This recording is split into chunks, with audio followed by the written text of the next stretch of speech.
Praise the lord. ఈ ఉదయకాల సమయంలో దేవుడిస్తున్న నూతన కృప వాగ్దాన కార్యక్రమానికి ప్రేమతో మిమ్మల్ని అందరిని ఆహ్వానిస్తూ ఉన్నాం. ఎలా ఉన్నారు? బాగున్నారా? ఉదయకాలం దేవుని సన్నిధిలో నుండి దేవుడు మీతో చెప్పే మాట ఏంటి అంటే, మీరు ఇవాళ ఎవ్వరి కొరకు విజ్ఞాపన చేసినా, ప్రార్థన చేసినా దేవుడు ఆ మనవి ఆలకించి మీకు ఆ దిశగా కార్యము జరిగించునుగాక. ఆమేన్. బైబిల్ గ్రంథం నుండి యెషయా ప్రవచన గ్రంథం 58:12లో ఉన్న వాగ్దానము ఇక్కడ రాయబడింది. పూర్వకాలము నుండి పాడైన స్థలములను నీ జనులు కట్టెదరు. అనేక తరముల క్రిందట పాడైపోయిన పునాదులను నీవు మరలా కట్టెదవు. విరగగొట్టబడిన దానిని బాగు చేయువాడవనియు, దేశములో నివసించినట్లు త్రోవలు సిద్ధపరచగలిగిన వాడవనియు నీకు పేరు పెట్టబడును. అవును ప్రియమైన సహోదరి సహోదరుడా, ఈరోజు దేవుడు మనల్ని కట్టేవారిగా నిలబెట్టబోతూ ఉన్నాడు. ఆమేన్. 1980 సంవత్సరంలో ఫ్రాంక్లిన్ అనే ఒక మిషనరీ ఒక దేశంలో అడుగుపెట్టి స్వార్థను ప్రకటిస్తూ ఉన్నారు. 8 నెలల తర్వాత కూడా ఒక్క ఆత్మ అయినా రక్షింపబడలేదు, మారు మనసు పొందలేదు, దేవుని తట్టు త్రిప్పబడలేదు. అతడు తన హృదయమందు ఎంతో విలపించి దేవుని సన్నిధిలో ప్రార్థన చేస్తున్నాడు. ప్రభువా, ఇన్ని నెలలు నేను స్వార్థ ప్రకటించి ప్రయాసపడుచున్నాను, ప్రతిగా ఒక్క ఆత్మనైనా మరి మీ తట్టు తిరగలేదు అని ఆధ్యాత్మికంగా చింతాక్రాంతుడై దేవుని సన్నిధిలో దుఃఖపడేటప్పుడు దేవుడు అతనికి ఒక దర్శనం చూపిస్తున్నారు. దేవుడు అంటూ ఉన్నాడు, నీకు ముందుగా ఈ ప్రాంతంలో స్వార్థ ప్రకటించడానికి ఒక మిషనరీ వచ్చాడు. అయితే ఈ ప్రాంత ప్రజలు ఆ సువార్తను లెక్క చేయకుండా రాళ్లతో కొట్టి చంపారు. కనుక అతని రక్తము పడిన స్థలము గనక ఈ ప్రజల మీద అది నేరారోపణగా నా సన్నిధిని మొరపెట్టుచున్నది. అందుకే వారు ఈ సువార్తను వారి అంతరంగాల్లోకి వింటున్నారే కానీ చేర్చుకోలేకపోతున్నారు అని దేవుడు సెలవిచ్చారు. అయితే వెంటనే అతడు ఏమాత్రం ఆలస్యం చేయక 3 దినములు ఉపవాసం ఉండి, ఎంత ఆశ్చర్యకరమైన ఒక మంచి పని ఇతను చేస్తున్నాడంటే, ప్రజల నిమిత్తం 3 దినములు ఉపవసించి దేవుని సన్నిధిలో మోకరించి మొరపెట్టుతున్నాడు. ప్రభువా, అది వారి పాపం కాదు, నా పాపం. వారిని బట్టి క్షమించుము, నన్ను బట్టి వారిని క్షమించుము, నా ప్రార్థన ఆలకించుము, ప్లీజ్ అయ్యా ప్రభువా, జ్ఞాపకం చేసుకో, వారి పాపమును వారి మీద ఏలనివ్వద్దు, వారి మీద నుండి ప్రభు మీ కనికరము, మీ క్షమాపణ వారి మీదికి రానియండి అని 3 దినములు దేవుని సన్నిధిలో కన్నీరు విడిచి ప్రార్థన చేస్తాడు.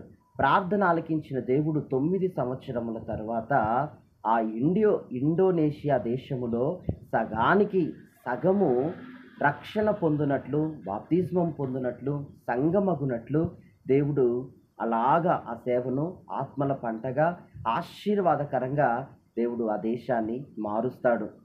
బైబిల్ గ్రంథంలో మనం గమనించినప్పుడు దేవుడు మనతో విన్నవిస్తున్నాడు. దేవుడు మనకు ఒకటి విధిని తెలియజేస్తున్నాడు. ఏమిటి అనంటే, ఇర్మియా ప్రవచన గ్రంథం 5వ అధ్యాయం 1వ వాక్యంలో మనం చూస్తే, వీధులలో ఇటు అటు పరిగెత్తుచు చూచి తెలుసుకొనుడి, న్యాయము జరిగించుచు నమ్మకముగా ఉండి ప్రయత్నించుచు ఒక్కరైనా మీకు కనబడినడలా నేను వారిని క్షమింతును.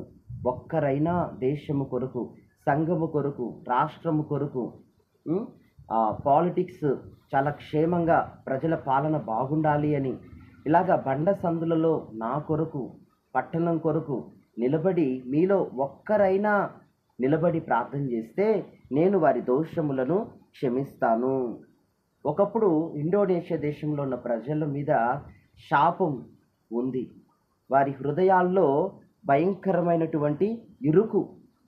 అయితే దేవుని సన్నిధిలో దైవజనుడు ప్రార్థన చేయగా దేవుడు ఆ శాపాన్ని, హృదయపు ఇరుకును దేవుడు తొలగించాడు. సులువుగా సువార్తను వారు అంగీకరించి సంఘముగా మార్చబడ్డారు. అనేకులను కట్టేవారిగా మార్చబడ్డారు. ఈరోజు దేవుని వాక్యాన్ని బట్టి పరిశుద్ధాత్ముడే నేరుగా నిన్ను ప్రశ్నిస్తూ ఉన్నాడు. దేవుని కొరకు మీలో ఎవరైనా ప్రయాసపడతారా? దేవుని కొరకు నిలబడే వారిగా ఉన్నారా? మీరు నిలబడే వారిగా ఉంటే మీ ద్వారా రాష్ట్రాలు, మీ ద్వారా జాతీయ అంతర్జాతీయంగా ప్రజలు, దేశములు, రాష్ట్రములు, కుటుంబాలు కట్టబడబోతున్నాయి. ఆమేన్. నీ మూలముగా నీ పరిస్థితులు కట్టబడబోతున్నాయి. నీవు దేవుని కొరకు నిలబడే వ్యక్తివిగా ఉంటే. యెహెజ్కేలు గ్రంథం 22:30లో మనం చదువుతున్నట్లయితే, నేను దేశమును పాడు చేయకుండునట్లు ప్రాకారమును దిట్టపరచుటకును బండ సందులలో, బద్దలైన బండ సందులలో నిలుచుటకు తగిన వాడెవడని నేను ఎదురు చూచుచున్నాను. ఆమేన్. నీవు నిలబడతావా? మీరు నిలబడతారా? దేవుని కొరకు మనం నిలబడితే, బద్దలైపోయిన బండ సందుల్లో నిలబడి మనం దేవుని కొరకు, రాష్ట్రాల కొరకు, ప్రజల కొరకు, నశించిపోతున్న ఆత్మల కొరకు, మనుషుల కొరకు విజ్ఞాపన చేయు ఆత్మను ఈరోజు మనకి నూతనముగా దేవుడు దయచేస్తున్నాడు. మనం అట్లా ప్రార్థన చేసి విజ్ఞాపన చేస్తేనట మన మూలముగా మన చుట్టూ ఉన్నవారు దేవుడు కట్టబోతూ ఉన్నాడు. ఆమేన్. కనుక దేవుని సన్నిధిలో మనము అనేకులను కట్టేవారిగా ఉండాలన్నది దేవుని ఉద్దేశము, దేవుని వాంఛ.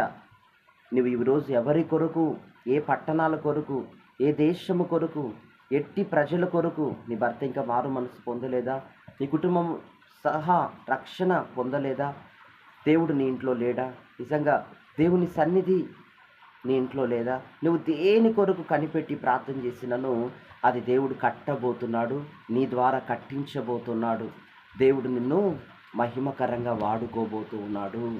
ఈ మాటలు మీ వినికిడిలో స్థిరపరచబడునుగాక. God bless you. ఆమేన్.